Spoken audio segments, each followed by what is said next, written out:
विश्वामित्र आए हैं, आपसे मिलने की अनुमति चाहते हैं।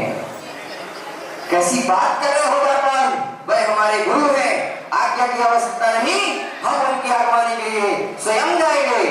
और दोनों चले जाते हैं।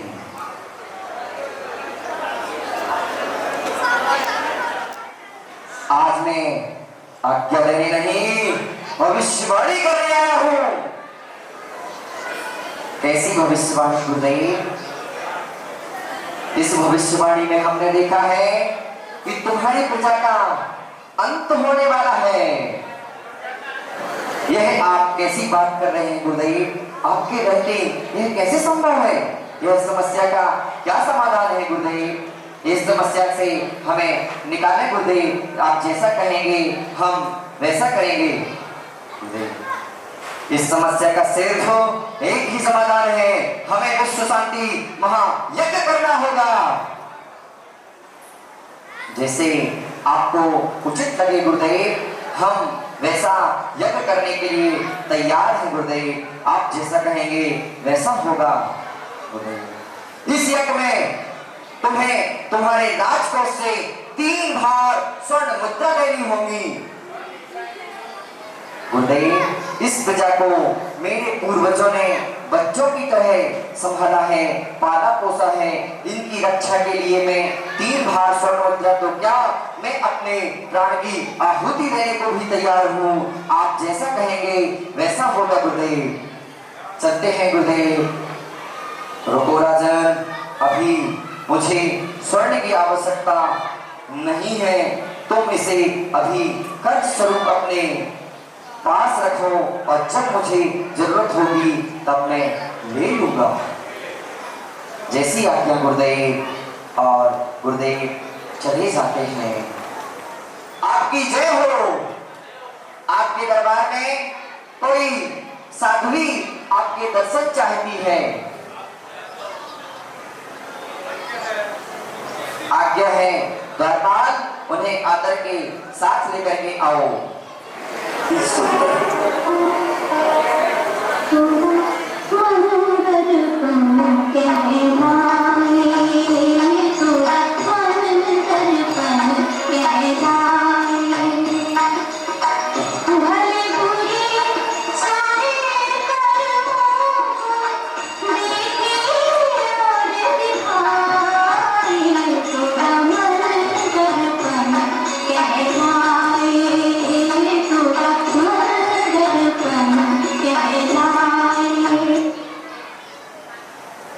साध्वी, तुमने जो नृत्य किया है, तुमने जो भजन गाया है, मुझे बहुत सुंदर लगा, बहुत अधिक अच्छा लगा और मैं इस भजन से बहुत प्रसन्न हूँ।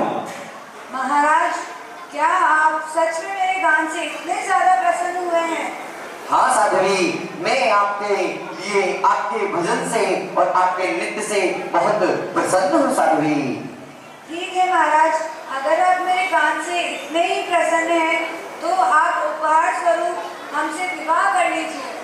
हे महाराज, हे साध्वी, मैं आपसे विवाह कैसे कर सकता हूँ? मेरी तो स्वयं एक पत्नी है। आप सोच करके तो मांगिए कि आपने क्या मांग रही हैं। तो महाराज, यदि आप अपने वचन से मुकरना चाहते हैं तो आप मुकर सकते हैं। यहाँ हमारे सिवा कोई नहीं है। कैसी बात कर रही हो साध्वी? हम राजा हरिश्चंद्र हैं। हमारे कुल में किसी भी प्रकार से कोई वचन का मान नहीं। ऐसा नहीं है कि अगर हम वचन दे दें तो किसी तरह से पीछे हट जाते हैं। आपने जो मांगा है, हम आपसे विचार करके, विमर्श करके हम आपको जरूर देते हैं। और साध्वी वहीं खड़ी हो जाती है और साधु महात्मा विश्वामित्र पधार जाते हैं। हे गुरुदेव, मैं एक बहुत बड़े संकट में फंस चुका हूँ। इस संकट से मुझे आप ही निकाल सकते हैं और कोई नहीं निकाल सकता। हे गुरुदेव, आप हमारा मार्गदर्शन करें और हमें इस संकट से निकालें। हे राजन, किस संकट में फंसे हो तुम? हमको विस्तार से बताओ, तब हम जानेंगे कि यह क्या हो रहा है तुम्हारे साथ में। हे राजन, एक यहाँ पर आपके जाने के बाद में एक साध्वी जो आई हुई थी, उन्होंने यहाँ पर नृत्य किया और उनका नृत्य इतना अति सुंदर था कि मैंने उनके नृत्य की प्रशंसा की। और नृत्य की प्रशंसा के बीच में उन्होंने हमसे इच्छा के विरुद्ध ऐसा कार्य करने के लिए बोल दिया कि हमसे विवाह करना चाहती हैं। हे गुरुदेव, अब आप ही बताएं हम इसमें क्या कहें। अब साधु से कहते हैं, तुम्हारा इस उपहार की इच्छा करना हम साधु के लिए अनुचित है, तुम कोई दूसरा वचन मान सकती हो। हे गुरुदेव, अगर आपकी ये सौगंध आपके चरणों की सौगंध खाता हो और अगर यह साध्वी किसी तरह से अपने वचन को दूसरे वचन में तब्दील करती है, तो यह जो मांगेगी हम इनको देंगे। धन धान्य हीरे मोती सोना चांदी से इनको हम परिपूर्ण कर देंगे। ठीक है महाराज, मैं तुम्हें पहले वचन के लिए क्षमा करती हूँ और उस वचन के बदले में मैं दूसरे वचन में आपसे आपका राज्य मांगती हूँ। हे साध्वी, तुमने मेरे पहले प्यार मांगे थे, अब तो तुमने हमारी सांसें ही मांग ली। हम कैसे विचार करें कि जो हमारी प्रजा हमारे लिए पुत्र के समान है, उस प्रजा को हम आपको कैसे सौंप दें। यह प्रजा हमारे बाप दादाओं ने इसको पाला पोसा है, अब इस प्रजा के लिए हम किस प्रकार से करें। और विश्वामित्र कहते हैं, तुम झूठे हो राजन, तुमने गुरुजनों की झूठी सौगंध खाई है। तुमने तुम्हारा राज्य देकर के भी यह सौंपना नहीं चाहा। तुम राजमुकुट को देकर के अभी इसी राज्य की सीमा से बाहर निकल जाओ। ठीक है गुरुदेव, जो आपकी आज्ञा हम वही सिरोधार्य करते हैं। गुरुदेव, मुझे तो यह राजा ढोंगी लगता है। इसका यह सत्यवादी होना मुझे तो मात्र बाहरी दिखावा लगता है। नहीं साध्वी, एक राजा के लिए उसकी प्रजा पुत्र की तरह होती है और अपने पुत्र से विमुख होना हर राजा के लिए, अगर कोई पिता अपने पुत्र से विमुख होता है तो निश्चित ही उसके आंसू आ जाते हैं। इस प्रकार से यह राजन भी आपके साथ है और महाराज के साथ में कहते हैं कि हे राजन, तुम इस युग के सबसे बड़े श्रेष्ठ दानी कहलाओगे। और इस तरह से पूरे राजा अपने पूरे परिवार को लेकर के उस राज्य से चला जाता है और अपने मुनि विश्वामित्र कहते हैं, राजा हरिश्चंद्र, तुमने सीमा छोड़ने से पहले मेरा कर्जा चुकाना होगा। और इतना कह करके राजा अपने भवन में चले जाते हैं और भवन में जाकर के यह गुरुदेव की बात सुन करके अब वहां से अपने मन में यह विचार करते हैं कि कैसे क्या होगा। अब यहाँ पर ऋषि विश्वामित्र भी अपने प्रस्थान कर जाते हैं। यह जाकर के देखते हैं कि क्या होता है। माँ, मुझे भूख लग रही है। मैं कितना अभागा हूँ जो आज अपने पुत्र को एक समय का भोजन भी नहीं दे सकता। मैं अब कैसे अपने राज का इस इफ्तार का पुण्य कर दूंगा कि मेरे पुत्र के लिए यहाँ से अब क्या होगा। और इस प्रकार से यह पुत्र रोने लगता है और भूख चिल्लाने लगता है और भूख चिल्लाते हुए उसकी माँ उसको समझाती है कि हे राधेगा, मेरे यहीं पर रुक जाओ, अब तुम्हें कुछ नहीं होगा, हम तुम्हारे साथ हैं। बहुत जल्दी तुम्हारे पिता तुम्हारे भोजन का बंदोबस्त करा देंगे और तुम्हारे लिए भोजन लेकर के आएंगे। अब यहाँ पर आकर के एक रानी अपने पुत्र को अपनी गोदी में बिठा लेती है और बिठा करके अब वह जो महिलाओं की रानी हुआ करती थी, वह रानी क्या कहती है कि देखते हैं वह रानी क्या कहती है। हे स्वामी, हम काशी नगर में हैं। यहाँ मैंने सुना है कि वस्तुएं बेची जाती हैं और साथ में मनुष्य भी बेचे जाते हैं, तो आप मुझे बेचकर 3 बार धन चुका दीजिए। नहीं, तुम मेरी पत्नी हो, मैं ऐसा कैसे कर सकता हूँ। इसके अलावा हमारे पास कोई उपाय नहीं है। ऐसा कैसे होगा। और अब खरीद लो, कोई मेरी पत्नी को खरीद लो। देखो तो सही, यह कितनी सुंदर है, कोई इसे खरीद लो। मुझे इसके बदले 3 बार स्वर्ण खरीद लो। इतने में तो 1 दर्जन स्त्रियां आ जाएगी। अरे सेठ जी, आप ऐसा मत कहिए, मुझे मेरा कर्जा चुकाना है। अगर तुम इतना रो रही हो तो ठीक है, मैं तुम्हें 3 बार स्वर्ण देने को तैयार हूँ, 2 बार स्वर्ण देने को तैयार हूँ। महाराज, आप इनसे 2 बार स्वर्ण तो ले लीजिए, कहीं ऐसा ना हो कि यह भी हमारे हाथ से निकल जाए। ठीक है, हम 2 बार स्वर्ण नागराज को जरूर देते हैं। और अब क्या कहते हैं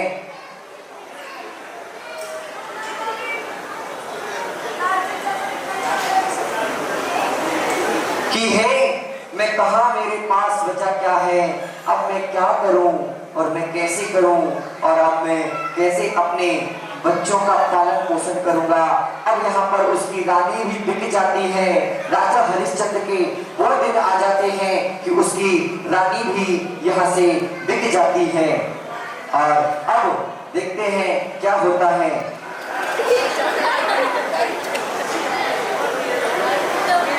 को बेचा जा रहा है। कौन है वो? मैं राजा हरिश्चंद्र। एक बार सोने के बदले मुझे ले लो। मेरी प्रजा बच जाएगी, मेरी प्रजा बच जाएगी। एक बार सोने के बदले ले लो। देखो, एक बार सोने में तो बहुत से नवयुवक मिल सकते हैं, लेकिन तुम्हारी आंखें मुझे सच्चाई बता रही है। लेकिन क्या जो मैं कार्य करता हूं वो तुम कर पाओगे? मैं अपने राज्य का राजा का चंडाल हूं। राजा की आज्ञा से मैं लोगों को गर्दनें काट कर उन्हें दंड देता हूं।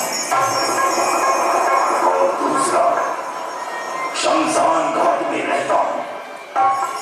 वहां पर जो भी मुर्दा आता है, उस मुर्दे से एक कफन और एक टका करके उसमें देता हूं।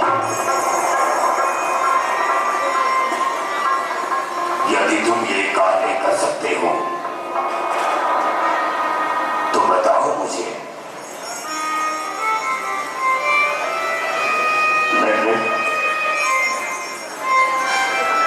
मैंने कभी किसी की गर्दन तो नहीं काटी, लेकिन अपनी प्रजा बचाने के लिए आपका दास बनकर आपकी आज्ञा का पालन अवश्य करूंगा। तो फिर ये लो, एक बार सुन। देखती हो, कभी सर्प को दूध पिलाती रहती है, खाना ही खिलाती रहती है। क्या तुम इसे इसलिए पाल पोस कर बड़ा कर रही है कि बड़ा होकर मेरी और सेठ जी की हत्या कर सके? सेठ जी! अरे क्या हुआ? क्या हुआ सेठानी? अरे इस महारानी को लेकर बैठा दिया ना मेरे सर पर तुमने। जब देखती हूँ इस बेटी को कभी खिलाती है, कभी पिलाती है, इसे इसीलिए पाल पोस कर बड़ा कर रही है ताकि ये हमारे महल हवेली पर आक्रमण कर सके।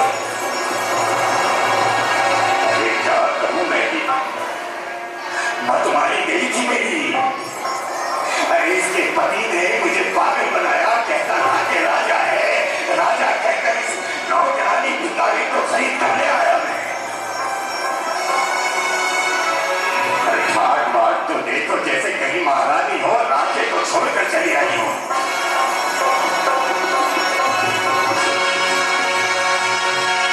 क्या करूं बेटा? करना क्या है?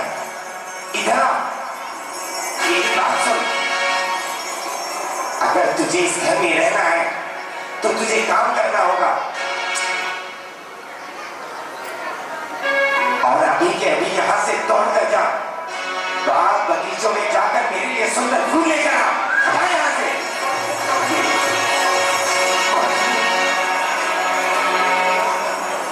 वो भी छोटा है, रोटी खाते हुए तो छोटा नहीं दिखता वो। जब देखो थाली भर भर कर उसे खिलाती है। अरे मेरा कोई ये मन करता है अगर खिलाने का इतना ही मन है तो अपने बेटे को जहर देकर क्यों नहीं मार देती?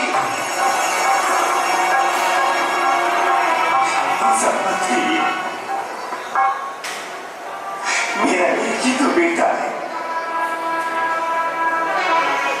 अपने पिता की आंखों का तारा है वो। अरे तारे बारे को रहने दे, घर का इतना काम करा है तो ये काम क्या सिखाने करेगी या मैं करूंगा? अरे खड़ी क्यों है, चल काम कर इस साले को। सेठ जी, ओ सेठ जी, अरे क्यों तूने हवेली को अपने सर पर उठा रखा है? सेठ जी, मुझे एक बात कहनी है तुमसे। अरे तू कुछ बोलेगा नहीं? सेठ जी, जो आपका बगीचा है ना, उस बगीचे में एक छोटा बच्चा आया था। वो बच्चा मैंने तुम्हारे घर में ही देखा है।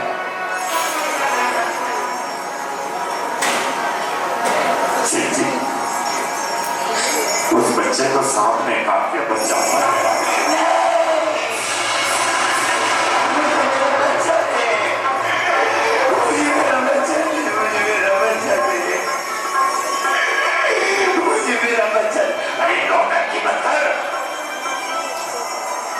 जानता हूं तूने अपने बेटे से बोला होगा कि बाहर जाकर ये नौटंकी करना, ताकि तुम दोनों इस राज को छोड़कर चले जाओ, भाग जाओ। मुझे मेरा बच्चा चाहिए, बेटा, बेटा, अरे पकड़ो, अरे भाग गई, अरे पकड़ से, बेटा, बेटा। तो होकर उनसे टकाओ ने कफन लिया करते थे और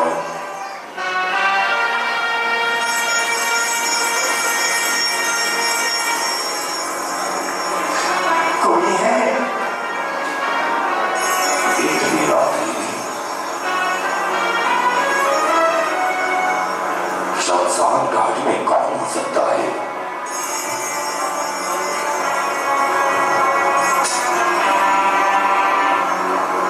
ये तो किसी महिला की आवाज है।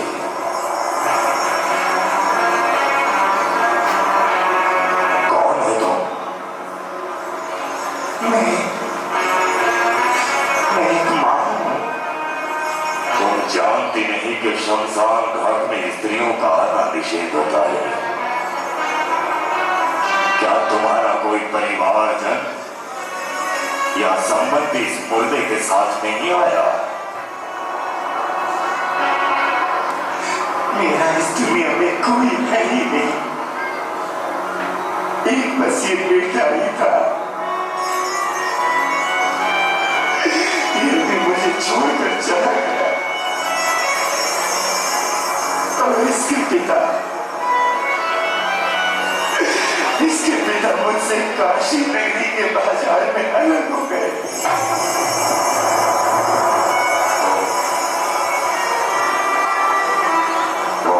डॉक्टर जगदीश जी जो पूर्व सरपंच थे दरगुआ के, एक को बचाने के लिए वो हमसे अलग हो गए। तारा, तारा, तारा, बेटा रोहतास, बेटा रोहतास, बेटे रोहतास क्या हो गया तुझे?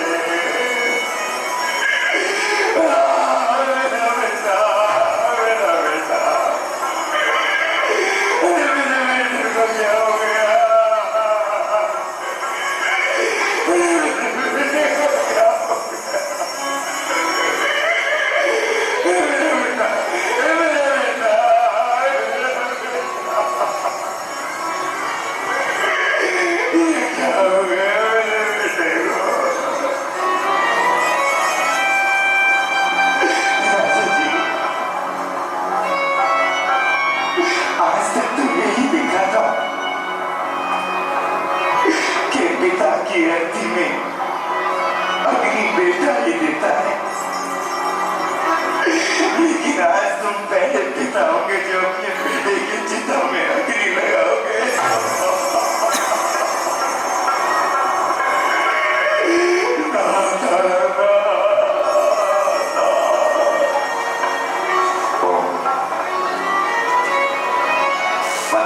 वाली साहब जो दरबार निवासी हैं 101 रुपए इन कलाकारों के लिए एक बार जोरदार तालियां बजाकर आप सभी स्वागत सम्मान करें। हम दोनों अपने बेटे की अर्जी बनाते हैं ताकि उसकी चिता में उसका हम अंतिम संस्कार कर सके। तारा, तुम्हारे जाने के बाद मुझे रात के जंगल में खरीदा था और ये हरिश्चंद्र उसका दास है।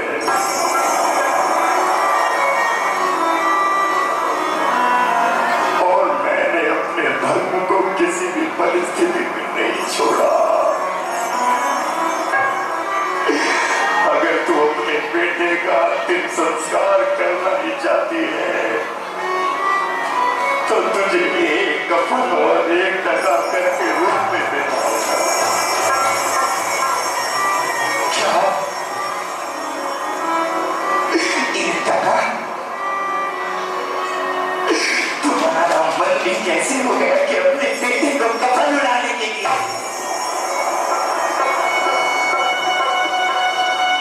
क्या इसकी चिता में अग्नि लगाने के लिए ये तुम्हारा कुछ नहीं लगता? क्या ये तुम्हारा बेटा नहीं है? क्या तुम्हारा इससे रिश्ता नहीं है? नहीं है, नहीं है, नहीं है। तुम जिस जगह पर बैठी है संसार के रिश्ते यहाँ पर खत्म हो जाते हैं और मैं अपने बेटे के लिए, अपने बेटे की अर्थी के लिए अपने किए हुए धर्म को नहीं भूल सकता। याद कर जब गंगा के घाट पर मुझसे मेरा घड़ा नहीं उठाया गया था तब तूने भी तो मुझे अछूत बताकर मेरा छुरा नहीं लिया था। जब तू अपने धर्म से नहीं टिकी तो मुझे मेरा धर्म तोड़ने के लिए क्यों कह रही है? तो इसका मैं क्या करूं? ये अपना बोलता है ना मुझसे गले मिलता है, क्या करूं इसका? भगवान ने खेल खेले हैं हमारे साथ। यदि मेरे पास टका हो तो इस संसार घाट में इसमें अग्नि लग सकती है, नहीं तो गेरा किसी नगर के चौराहे पर जब तक तेरे बेटे को चीर कौड़ी कुत्ते बिल्ली नौच नौच करना खाले तब तक भगवान का हृदय नहीं जागेगा।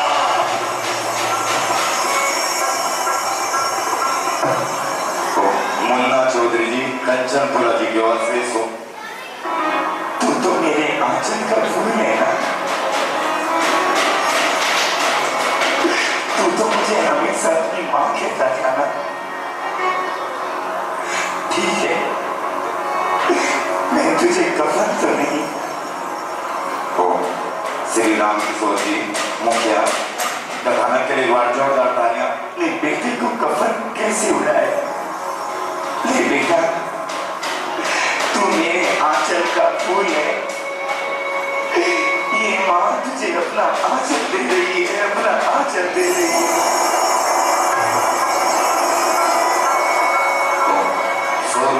नगर सेठ जी की ओर से एक बार जोरदार तालियां बजाकर स्वागत सम्मान करें।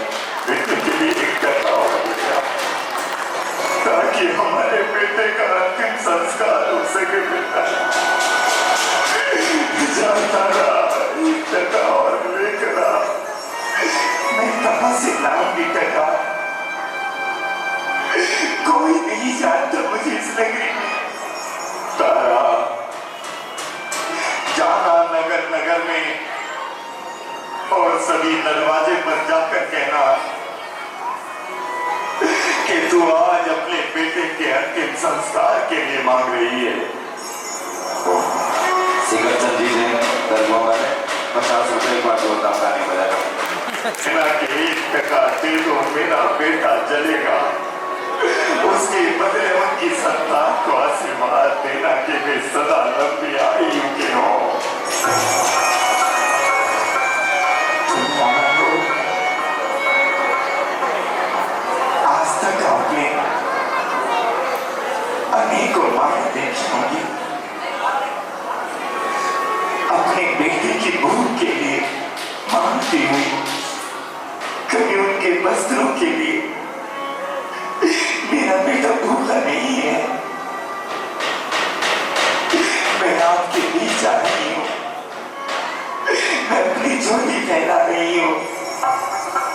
मेरे बेटे की चिता के लिए 1 टका दे दो मुझे। मेरे बेटे की चिता के लिए 1 टका दे दो, 1 टका दे दो। राम किशोर जी, मुखिया परिवार।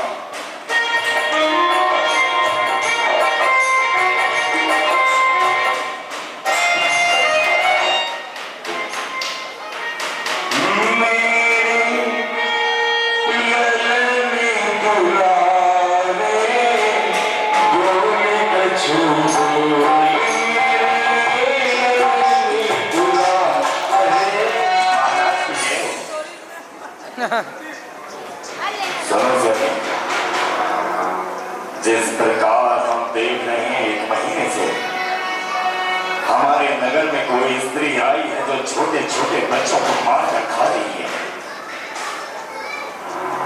हमारे सारे गुप्तचर, हमारा सारा सैनिक मंडल, मंत्रिमंडल में होकर एक उस स्त्री को नहीं ढूंढ पाया। तो स्त्री हमारे छोटे बच्चों के पेट फाड़कर, उनकी छाती चीरकर उनका रक्त पीती है। आज तक कोई स्त्री आ मिली नहीं। याद रखो, अगर बच्चों की हत्या करने वाली स्त्री हमें नहीं मिली तो हम तुम्हारे साथ साथ अपने सभी सभासदों को भी दंड देंगे। याद रखना, तो हमें जानी चाहिए। सुनो सुनो, नगर के सभी नगरवासी सुनो। एक स्त्री है जो रात में बच्चों को उठाकर ले जाती है, जंगल में ले जाकर शमशान घाट में जाकर उन बच्चों को मारकर खा लेती है। अतः आप सभी सावधानी से रहें और अपने बच्चों का विशेष ध्यान रखें। आप सभी ध्यान रखें।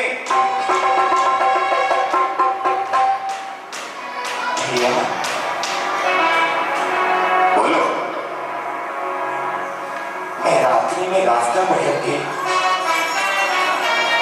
कहां जाना है तुम्हें? तुम मुझे इस राज्य की तो नहीं लगती। मैं?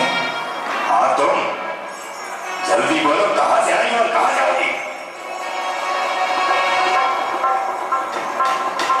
मुझे अपने मुर्दे बेटे के साथ पास शमशान घाट में जाना है। यही है, यही है, यही है,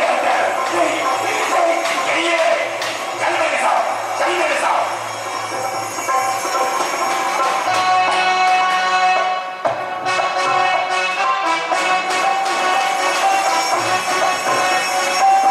महाराज जी कह रहे हो, महाराज आज कल ही रात्रि हमने उस स्त्री को पकड़ा है जो हमसे ही हमारे मंत्रिमंडल से शमशान घाट जाने का मार्ग पूछ रही थी।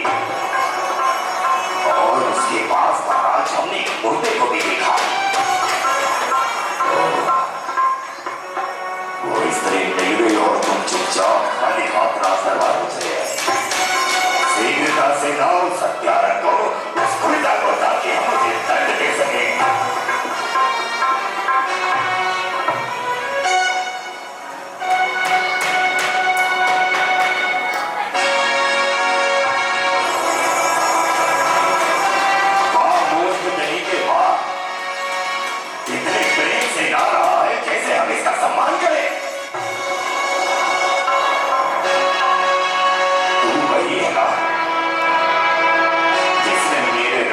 छोटे छोटे बच्चों को मारकर खाया है। क्या तेरी गोद से किसी बेटे या बेटी ने जन्म नहीं लिया? क्या तू एक मां की ममता को नहीं समझ पाई? अरे निर्लज उल्टा। नरेश जी, नरेश सिर भैया जी, रुपए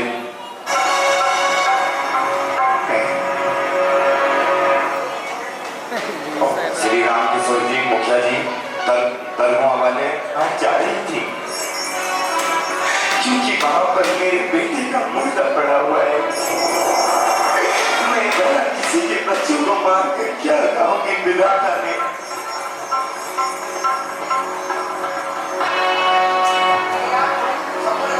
मैं क्या कहूँ, कैसे कहूँ?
मन में अंतिम इच्छा हो तो मांग कर देख लो, हो सकता है पूरी हो जाए। यदि इस राज दरबार में मेरी अंतिम इच्छा पूरी होती है, मैं जीना नहीं चाहती,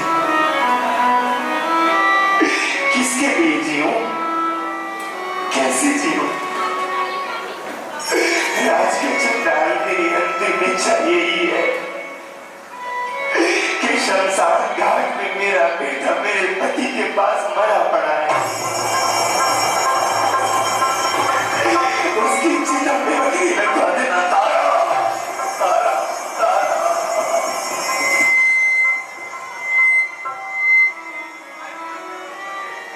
तारा, तू तो अपने बेटे के लिए टका लेने गई थी। तारा, ये मेरी पत्नी है, ये मेरी स्त्री है। कल सुबह आपने अपने बेटे को खोया है, ये बना किसी के बेटे को मार कर क्या गाएगी? मैं राजा नहीं चल साथ हो जाओ।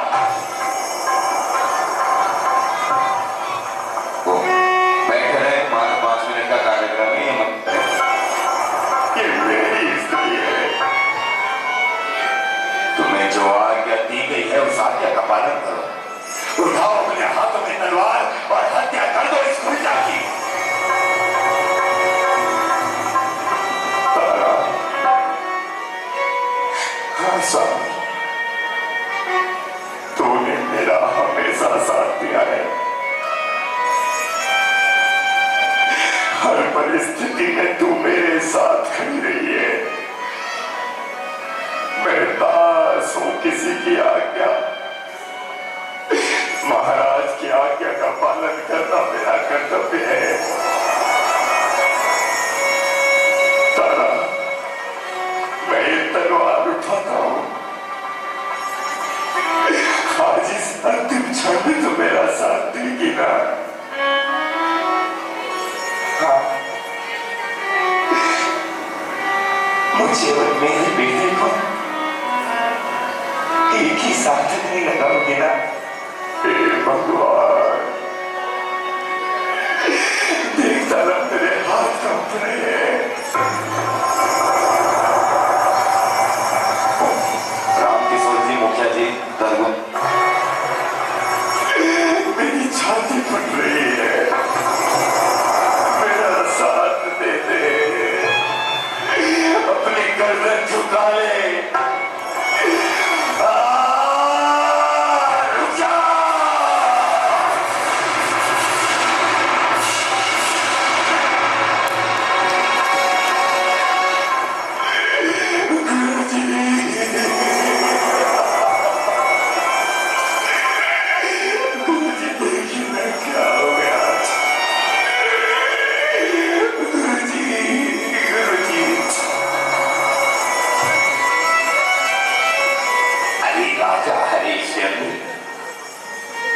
रोता क्यों है? ये तो केवल तेरी परीक्षा थी, इस परीक्षा में तू सफल हुआ।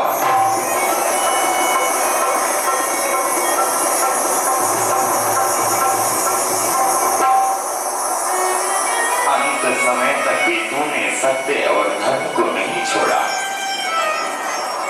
मैं गुरु विश्वामित्र तुझे वरदान देता हूं, जब तक सूरज चांद रहेगा सत्यवादी तेरा नाम रहेगा।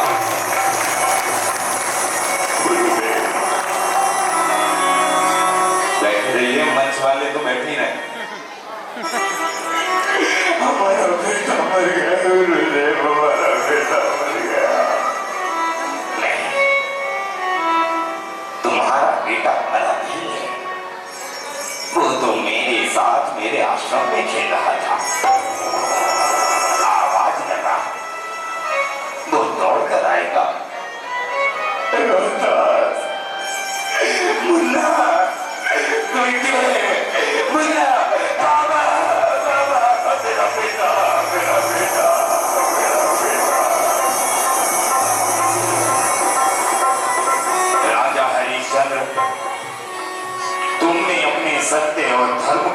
छोड़ा।